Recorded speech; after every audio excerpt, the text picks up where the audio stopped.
We're talking about depression again. Stay tuned. I'm Robert. I'm Daniel. I'm Toss. And this is Grizzly Kiki. Welcome back, Toss. I expect that essay on my desk. I'm back from not sunny California. Oh, no. It was like a London.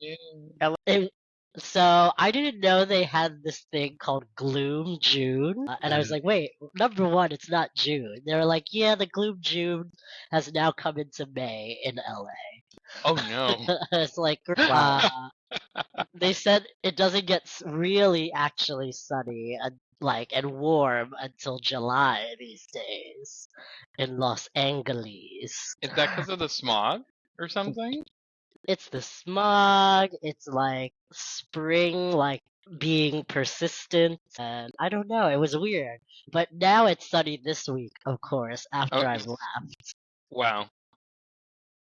But it was good. I had fun. I finished all my work projects. I took a tour of Paramount Studios, which was cool. They brought us on the sound stage for the new reboot of Matlock, which is starring Kathy Bates. Oh, I saw a commercial for that. Yeah, it's like the #1 show on network TV right now, which is wild. Oh, wow. Good for Kathy.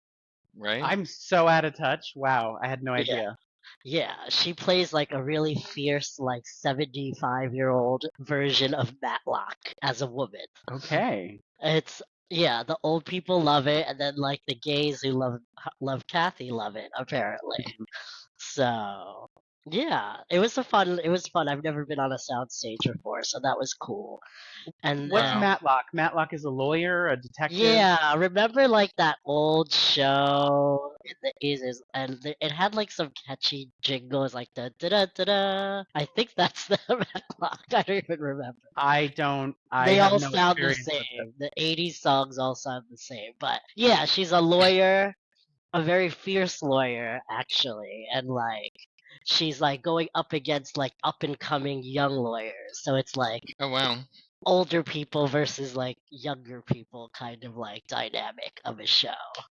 I'm imagining the lawyers voguing because you said up and coming. Oh my god. Up and coming legends. Yeah. Could you imagine Kathy Bates voguing? I would live. No. Thankfully, we can do that with AI now, so someone should do that. But the rest of the trip was good. I had In-N-Out Burger like every day. Oh my goodness. Was craving it, and then gained like 5 pounds on this trip. So I was like, ugh.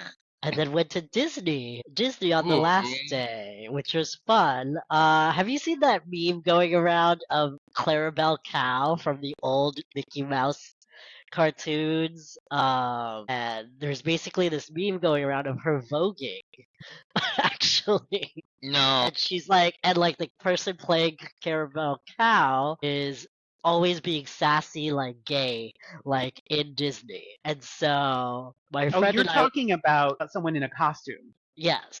Okay, I was like, wait, are you talking about a cartoon? Yeah. Yeah. Clarabelle Cow used to hang out with like all the old Mickey characters and stuff, like Goofy and Donald and Daisy and Pluto, all of those. Anyway, she's just like this sassy, like Southern cow. And so my friend and I were like, let's see if like this guy, whoever it is in the costume, will play along with us. So we like go up to her to get the photo, and we're like, hey girl, and she's like this, and like just like doing the whole thing with us, and she's like posing for the camera. I was like, oh my god. Oh my god, I want to see these photos. Clarabelle is voguing in real life. I love it. Clarabelle is giving face, best smile in the world, coming for you, Olivia Luck. Whoa. Damn. No. Too much? Is it too much? Category is lactose intolerant. I mean, that's our little segue into the new season. Is it? Damn, calling these girls cows? Wow, Toss. Wow. Wow. Wow. What do you think so far? I wasn't sure what to think of this new rules, and I'm actually enjoying it so far. I wish there was a little more drama. There has been some drama, but I want like even more. Even more. Mm. So I'm excited for Mistress and Nicole Page Brooks in group 2. But for Wow. group 1, I think Aja's great. I think Irene has surprised me a lot with how good she is, and that's a compliment. But the one who's like I love the most right now is Bosco. I think like she's turned it on the runway. I also love her talking head, like in the confessionals. Yeah. And Yeah, you can she's great. tell how much fun she's having with Rue. And you can tell how much fun Rue is having with her. So she's definitely a standout. What do you guys think? I really like the new format because it's nice to, have, I think it was like an hour and a half, however long the episode was, but it's nice to have fewer people to focus on, I guess, even though like we've seen these queens before, so I really enjoy that. And knowing that like, in 3 weeks we get to meet a whole different batch of people. Yeah. So I like the format, and I'm just like, I'm really excited to see Bosco, but more than that, I'm really excited for Aja, honestly. Like, Yeah.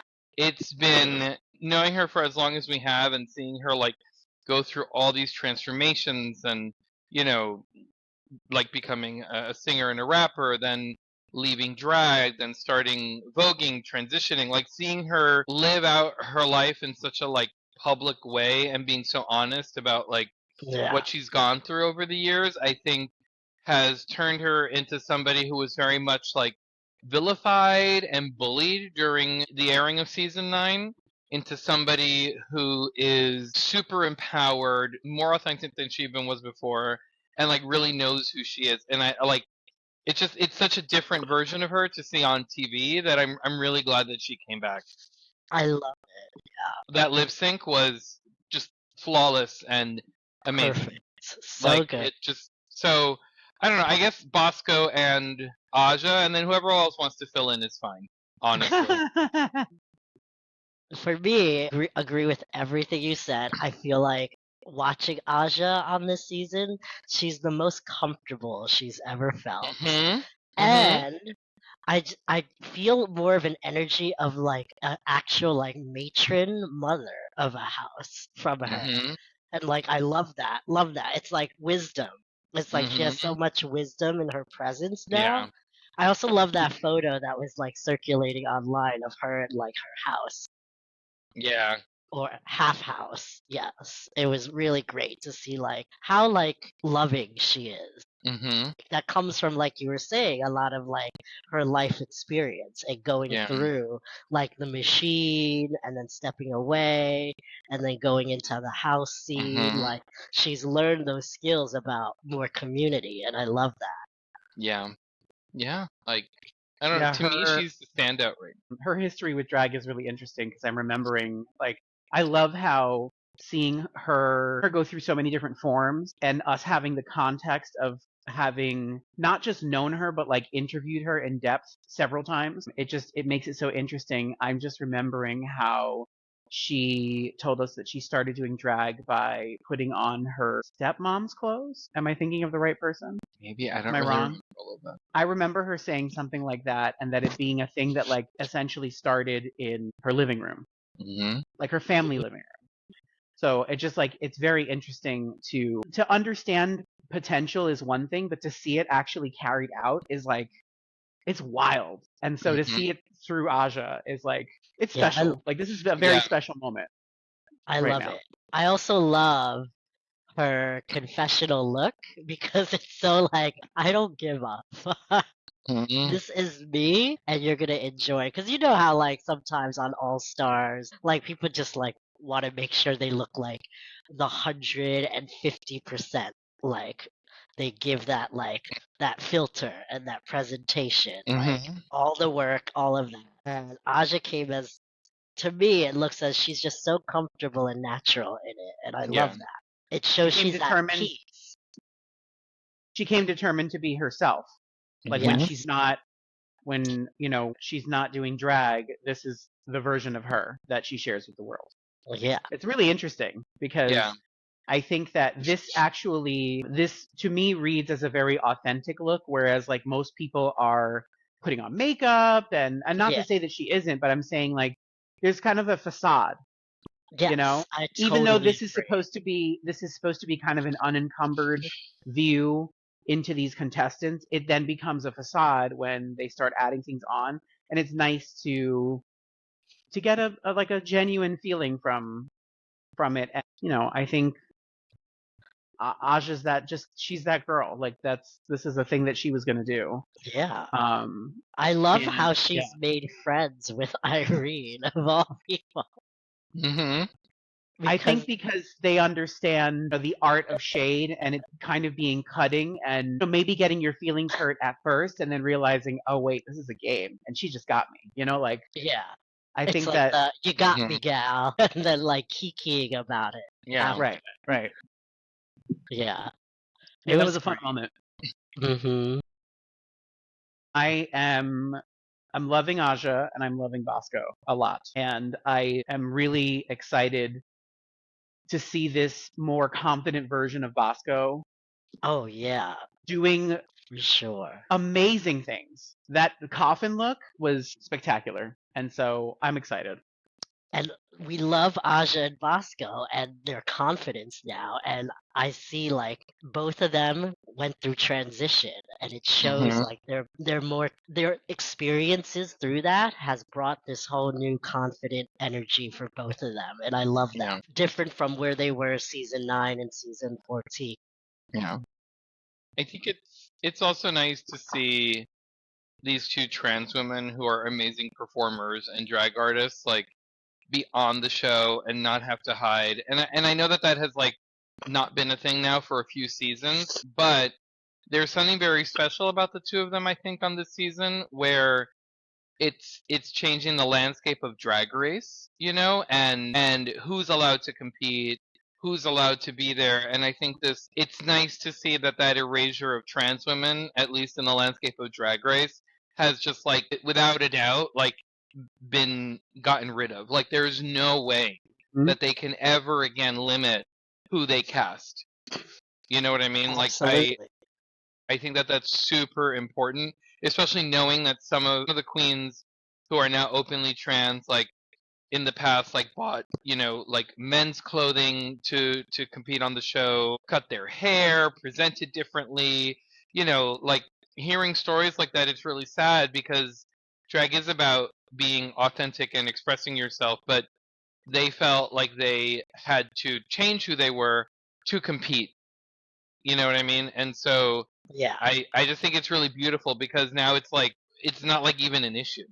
It's just like Yeah. trans women are a part of drag, like they invented it, so Absolutely. they should be there.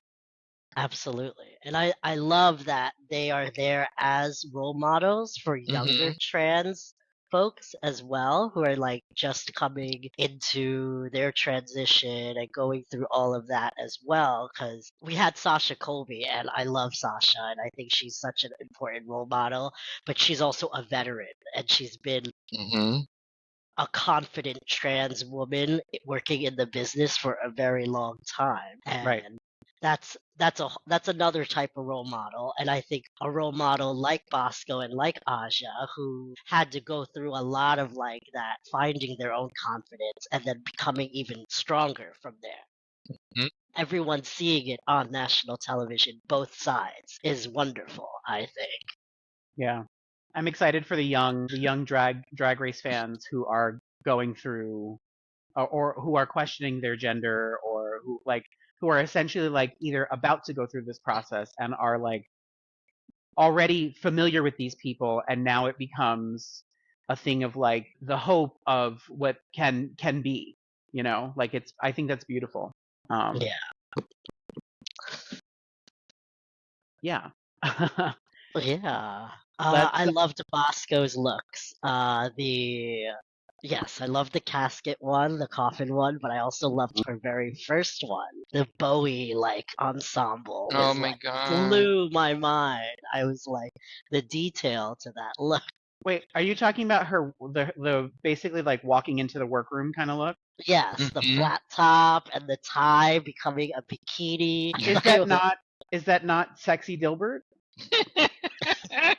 Am I wrong? It was giving me that and then Bowie at the same time and like a whole bunch of different things. I I But love it was thought Sexy Dilbert. I thought so it was sexy Bosco. Dilbert, and I love it because it's sexy Dilbert. Like she's twisted, and I love it. It's so Bosco. I love Yeah, it. yeah.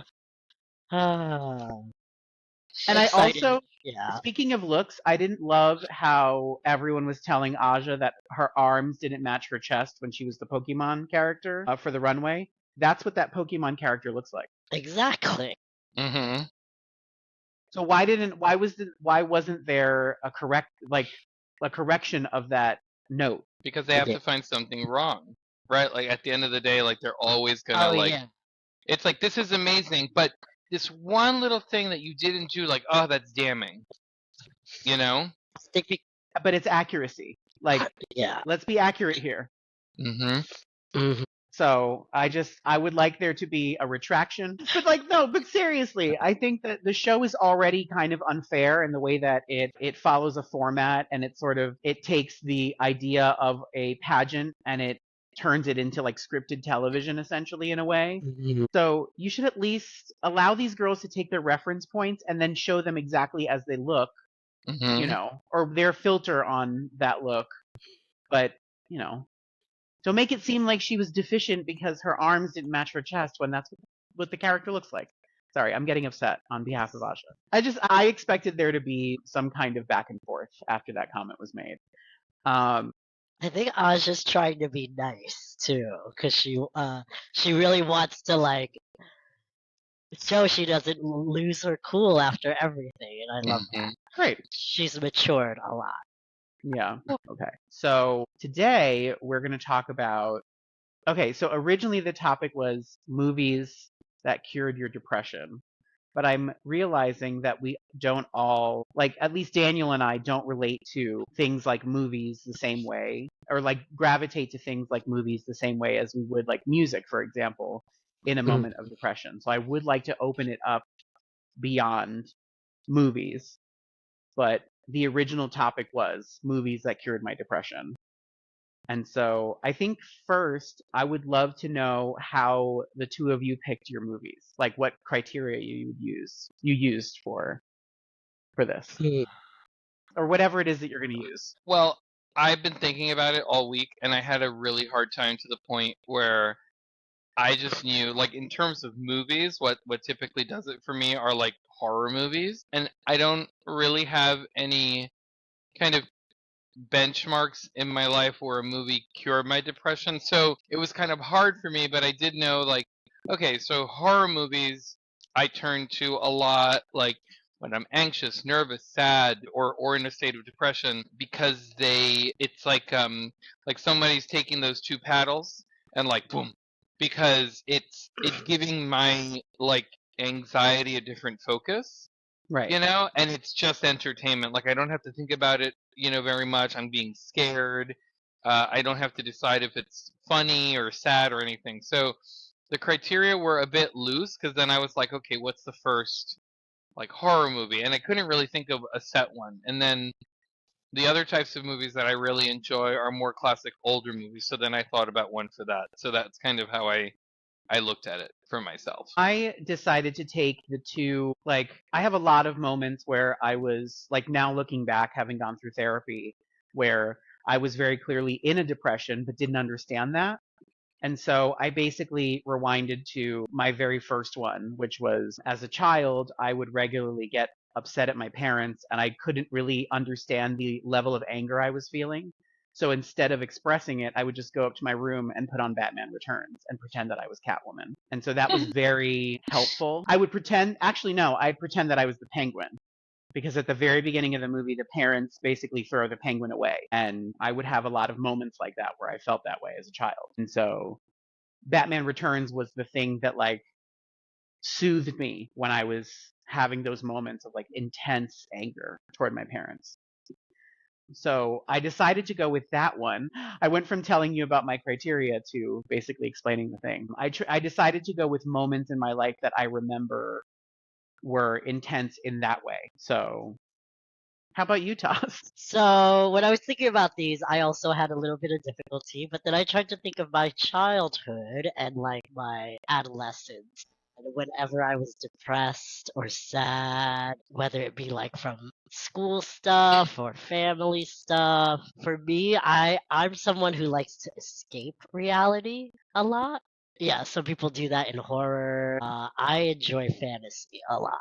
That means like fantasy can mean sci-fi, can be fantasy movies, can be musicals, because that's a fantasy as well most of the time. So the two, or one of them that I chose was the original Star Wars movie, actually. And that was like my childhood movie that I would escape to all the time when I was depressed. And like, I never related to Luke. I always related to Leia. So Leia was the character I related to the most. And I loved Carrie Fisher to this day.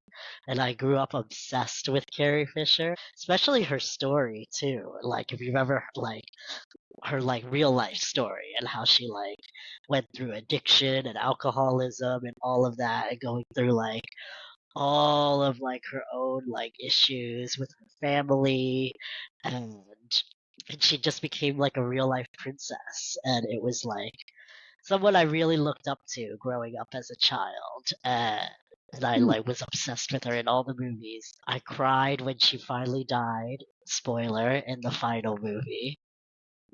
Oh, I thought you meant in real life. I was like, what? That too. Oh, I cried that too. I cried when she died and when Leia died. Spoiler for us, we haven't made it that far yet. Oops.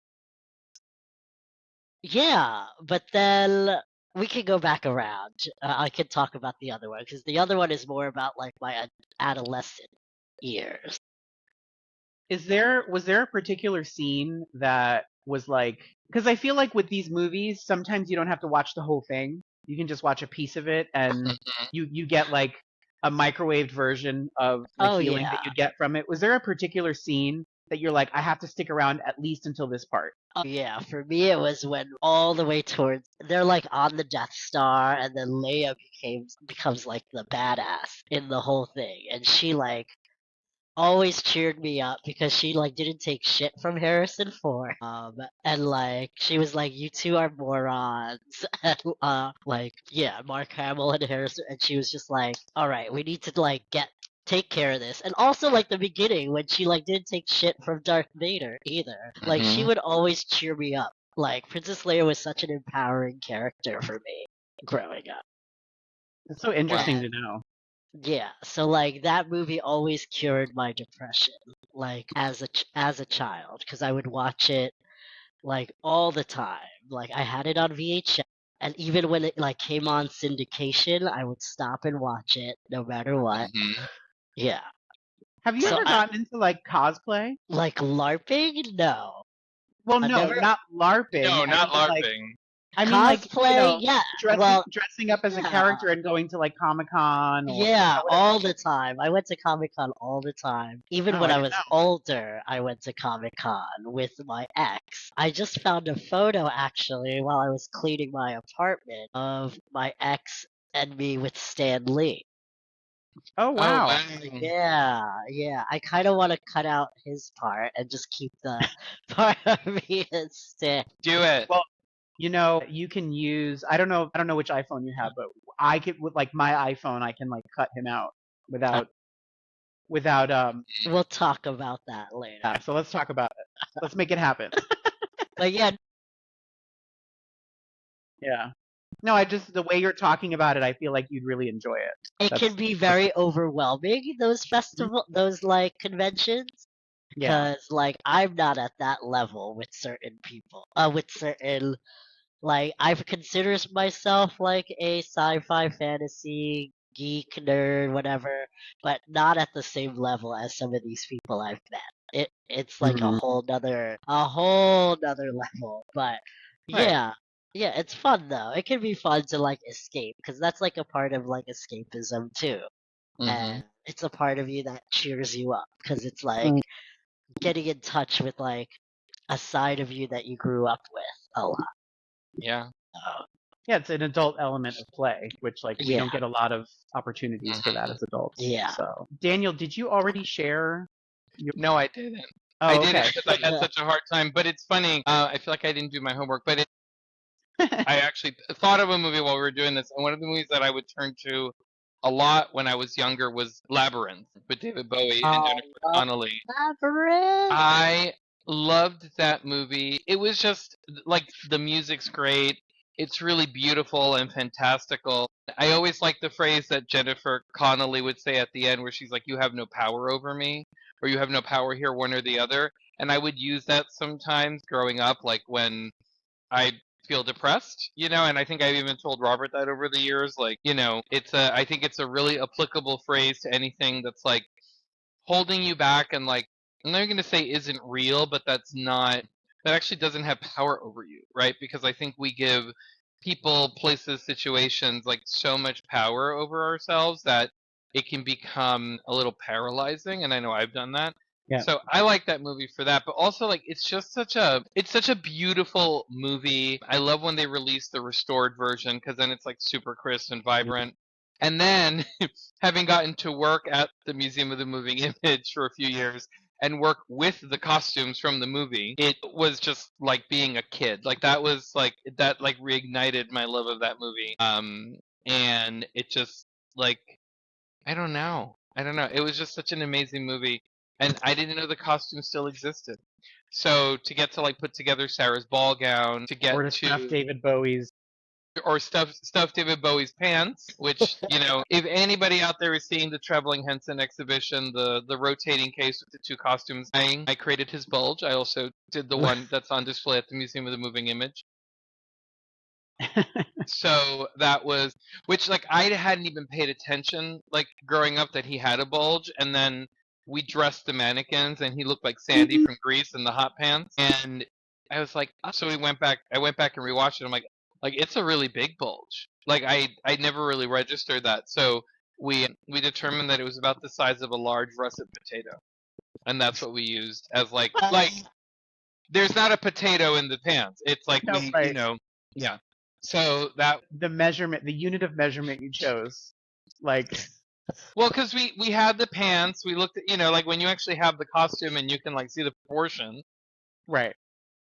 Yeah, and then I found out what it really was from a woman who worked on the movie, but I'm not gonna spill the secret because I think that's yeah. Okay. Ooh. Yeah. So anyway, yeah, the labyrinth kind of does it for me.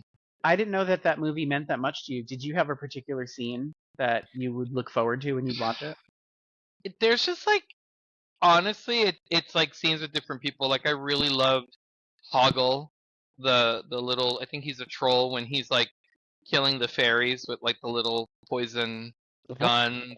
There's a scene with like the bog of eternal stench. I mean, in any scene really with Jareth, but particularly Magic Dance, I like a lot with the stairways, and all of that. Oh, when the fieries take off their heads and are like throwing them to kind of like chase Sarah. There's a lot of different moments in that movie that I enjoy. So it's kind of overall, I'll just take the whole thing.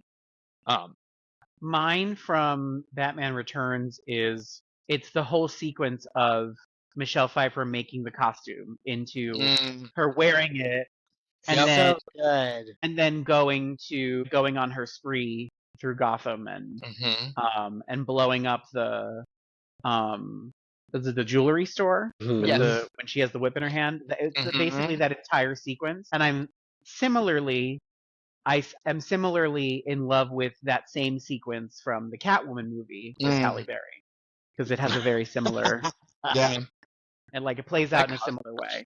Although in the Catwoman movie, it's like lingerie that her friends gave her to be naughty that she kind of adapts into a costume, which is wild. Yeah.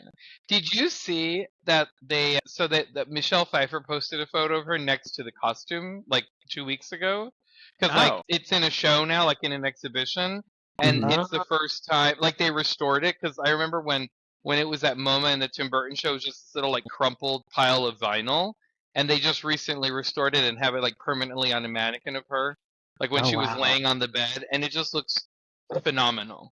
So it Mm. was really cool to that's see that. awesome. But that scene is kind of fierce when she's putting together her So costume. I just learned recently that Michelle Pfeiffer was supposed to be in the next Batman movie after Batman Returns if Tim Burton was still directing. Right. Both her and Michael Keaton. And then the studio got cold feet because people were like middle America was complaining about how dark Batman Returns was. Yeah. Yeah, Warner Brothers got all scared and then went to Joel Schumacher and dropped Tim. It's funny because it's not like the story of Batman has any kind of levity to it necessarily, and it's not like they took a lighter approach with the third movie. They still had the Riddler in it, who was, Yeah, the third one was like pretty. It was still dark. It got a little very dark. campier, but yeah, then we got the disaster that was the fourth movie. Well, Oh because my they God. added in all of those sound effects that were like very over the top that I don't think existed in the first two movies, and it's too much. Yeah. They went a little too Technicolor with the Yeah. last Yeah, two movies in that series.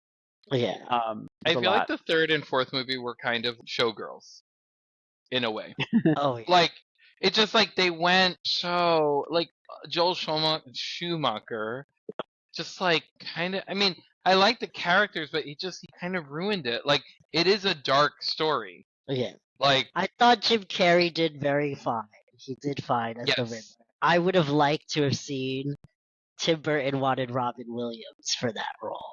And I was like, ooh, ooh. that would have been very interesting. Because seeing how, what was that Polaroid movie that he did? The camera one before he passed? 1 hour, Oh, Yeah, oh, that was incredible. He would that have movie was nailed the Riddler. disturbing. yeah, that was a lot. Whew, Wow. yikes! It reminds me of college. It was like freshman year, and everyone was obsessed with it. Yeah. So my second one, speaking of, well, not college exactly, but the movie that essentially got me through my, I guess, internal shame when I was coming out in high school. It was actually two different movies depending on my mood. It was Trick and All Over the Guy, which have very different, I guess they had different ways of distracting me. With Trick, it was kind of like this. Trick is, in my mind, is sort of like a gay fairy tale because it's this idea of something kind of Yep. fantastical in the form of like these two people seeing each other at a bar and then they just want to hook up with each other and they're like, kind of earnestly looking for a place to do that and keep striking out. And it feels very much like, if we were to have fairy tales today, that they would kind of sound like that. And so the scene for me was the scene in the bathroom with Coco Peru, because that was the moment where I feel like that's the moment where the veil drops in the movie and you're like, oh, this is fun. This is meant to be like funny. Like this is meant to be absurd. Because I think at a certain point you start to take the love story seriously. And, you're not supposed to forget that this is meant to be a one night stand. So anyway, but that was the movie that I guess gave me hope about my life being fun eventually, because I felt so much shame. And like I was telling Daniel, it was like it was something where it was like double packaged almost, where it was like I was ashamed for being gay, and then I was ashamed for not only being like, it wasn't just that I was gay, I was also fat. So it was like the packaging was bad, and I'm like, oh my god, I have so many obstacles. And so I would lose myself in imagining myself as these people with like amazing bodies and all this stuff. And it was kind of like, coping is coping. And All Over the Guy was kind of similar, only the guys in All Over the Guy were kind of like not as manicured as Mm-hmm.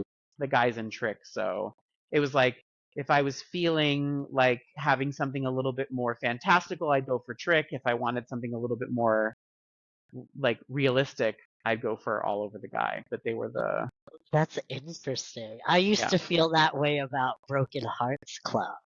Remember that Mm. movie? Yes. Even though that's like a depressing ending of a movie, I still like It related is. to like because I was like I don't look like any of these guys, but I relate to them so much. Right. It's Same with interesting. Queer as Folk too. I have an interesting. I didn't actually start enjoying watching the Broken Hearts Club until recently because I worked at a movie theater that showed that movie, and my manager and my coworker at the time were both being super homophobic the whole time that like we were serving the customers or we were letting people in, selling them tickets at the box office. Like it was just, and it was overwhelming for me to be inside of that, especially not having come to terms with my own sexuality because like I worked there when I was in high school and it was before I came out. But it just like I didn't go near that movie because I had so much trauma with it from working that job that like I love it now. Yeah. And I actually just used a scene from it in one of my Robert Reacts movies. So check that out. Okay, back to you, Toss. No, I really loved that movie. I think like I had already, or I was like coming out when I first watched that. I remember the movie that I wasn't out yet that had like a weird feeling for me, and it was In and Out. Oh, Kevin Kline, was it? Kevin Yeah, Kline, yeah. yeah. And I was just like, huh, this movie's interesting, and I didn't know why. And then, of course, when I came out, then there was Queer as Folk, and I used to sneak watch that show. And it was funny. I lied to my parents and told them like we needed Showtime because I was doing a project for school on one of the shows that was on, and they were like, "Okay." wow. What? They believed me, and so they like added it onto cable, and then I would like go and hide in my room and tape Queer as Folk with a VHS while it was on. I had the That door is so locked. smart. Oh my god! And it was like, remember that 1, 2, 3, 4? I was just like, I would also record it, but we had one of those illegal cable boxes that got us Showtime for free. So I had to record it like super in secret because you couldn't even change the channel on those. Like yeah. so I had to be super It was precise. crazy.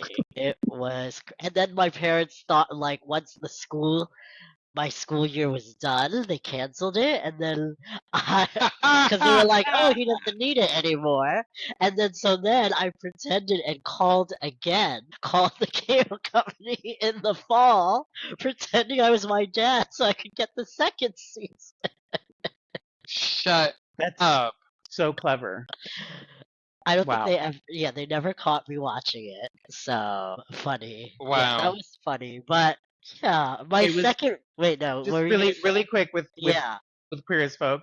When we eventually got satellite TV, we got Showtime as part of the package, and my dad would regularly be watching some movie on one of those channels, and Queer as Folk would be the next thing on, and I'd see it at the bottom of the screen, and I would like tiptoe out of the room, and he'd be on the phone. Like I remember one time he was on the phone, like not paying attention, and he left the room and came back, and there was like a nasty sex scene happening, and he's like on the phone, but also like trying to fumble to like change the channel. It was the best. Oh my god, it was the best. I loved it.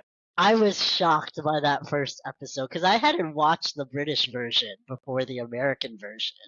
So just like seeing those first sex scenes in the first episode blew my mind. And I was like, oh my god.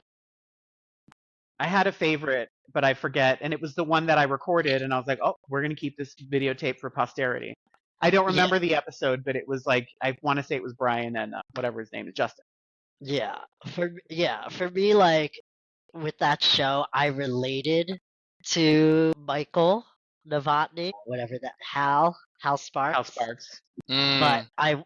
of course, I like everyone, I wished I was Brian Kidd. But I related to Ted and Michael the most. And I think I had a friend that related to Emmett the most. I mean, very similar to the Broken Hearts Club, where they're like, "Why can't I be Cole? I want to be Cole." Like, Yeah, you know, that whole yeah, thing. yeah. Wow. Yeah. What was your next movie, Toss, or whatever it is? So my next movie was not a gay movie, but it was a gay movie. What was Toss? So when I was like, this was like towards like the end of high school, I think, when it came out. Correct me if I'm wrong on this, but yeah, whenever I was depressed, and I think yeah, I had come out already at this time, so I was like dealing with a lot of depression, and the movie that made me like always cheered me up was Moulin Rouge, actually. Word. Oh, okay. And of course, it was because of the music, number one, but it was also because of just that whole Nicole Kidman and Ewan McGregor were like perfection in that movie. But just like the whole message behind that movie made me like just so happy. It was like another very depressing ending movie. But like everything up until that cheered me up, But and it was wasn't it great to make it to the end and have it all like ripped away? I enjoyed the catharsis of the ending of that movie every yeah, time I've watched it. yeah, oh yeah. That's like that, and that's some sick Catholic stuff that I haven't worked through. Maybe I don't know, but it's there.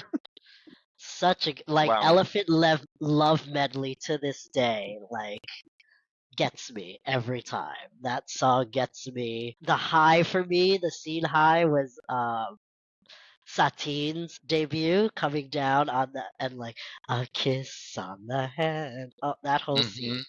I think that was the movie I fell in love with Nicole Kidman first, and then saw all her other incredible stuff before that and after that. But that was the movie that did it for me, and I think that's with a lot of gay men. It's like that with Nicole. Hmm. Probably, yeah. I Yeah. would imagine And that's why when I saw Moulin Rouge the musical, I was well, not slightly, I was very disappointed with it's underwhelming. It's it's very an underwhelming. underwhelming Yeah. musical movie. It's a different experience, and it is its own spectacle. But do not come expecting the movie on stage. It's not that. Mm-mm. Not even Yeah, close. No. yeah, yeah. Wow. What year was that? It had to be when we were towards the end, because then Two, I remember how it became I remember we had a karaoke night in Was it like Purchase. 2001? 2000. Yes. So towards the end of our high school years, because I remember how popular it was at Purchase during when we were going there. It was definitely while we were in high school because I remember the movie came out in New York first. You know how they used to do like New York and LA and then it would be everywhere else. The movie had already come out in New York and my high school was taking us on a field trip into the city. And I was tempted to skip the field trip altogether and just go see Moulin Rouge and then somehow shuffle back into the group seamlessly without anybody noticing. But I didn't have the nerve to do it back then. So I didn't. Yeah. Yeah. So yeah, Yeah, those are my it's a good two time. films. I loved it. Baz Luhrmann, probably his second best work, maybe first, second best work after Romeo and Juliet, which I Mm. loved. He has highs and lows, but I think those two are the best he's ever done. Absolutely. Yeah. What Wow. about you, Daniel? I guess my other movie that I've been thinking about a lot is To Catch a Thief with Grace Kelly and Ooh. oh my God, see, it's because I don't really care about the male lead. Se me fue. Gregory Peck. No, no, no. It's not Gregory Peck? No, it's not Gregory Peck. My God, I just had it on my Who is it? Anyway, that's terrible. Because I only ever think of Grace Kelly when I watch that movie. That's so interesting. I'm gonna look it up His, while you talk about it. his name was like Archibald Leach. What the fuck is his? Ooh, excuse me. What is his? Oh my, Cary Grant. Wow. Cary I just, Grant. That's right. Damn. It was on blanked. the tip of my tongue too. I was like, I love the movie so much I can't remember who was in it. No, because the movie it's about Cary Grant being so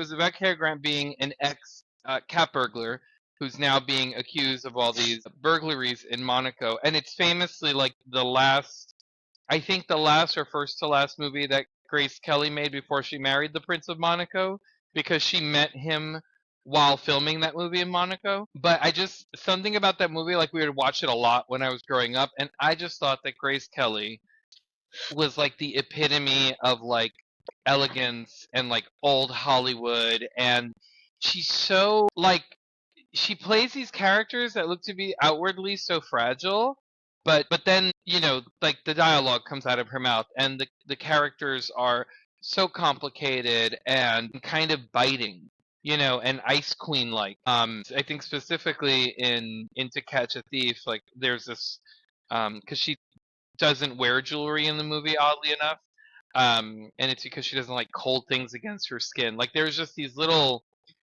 details that well, and because she doesn't wear jewelry, right, she's not a target for the cat burglar. So it's such a beautiful movie. And then there's that moment, because I love a kind of a reveal, when they go to the costume ball and she walks down the stairs in that beautiful like 18th century gown made of gold lame with the birds on it and in her hair. It's just something about it. I think about it sometimes, just the visuals, and it makes me really happy. And I just really I love Grace Kelly as an actress. It was just like I was so obsessed with Grace Kelly as a teenager that when we had to do, I went to like a museum-based high school in the city, and we had to create our own Annunciation paintings. When the Virgin Mary is told she's going to give birth to Jesus, and I used a cutout of Grace Kelly from when she accepted her Oscar award as the silhouette for the Virgin Mary. So my Virgin Mary had a strapless gown with a train on. That Wow. was because I drew it and then I painted it. So yeah, that movie holds a That is the special place gayest for me. thing you've ever shared with me. Wow. Yeah, I can't believe I you've never told me I that think before. I think it's still at my old apartment because we got to take them home. Well, if I that's love not it. gay enough, the Angel Gabriel was a cutout of David Bowie that Word. I put like that. So yeah, We need this framed. It's yeah. official. We need this. We need to find this and we need to I frame need it. to ask my brother if it's still around. But yeah, that was not a movie that cured my depression, but just a movie that I guess is like really special to me and like makes me happy.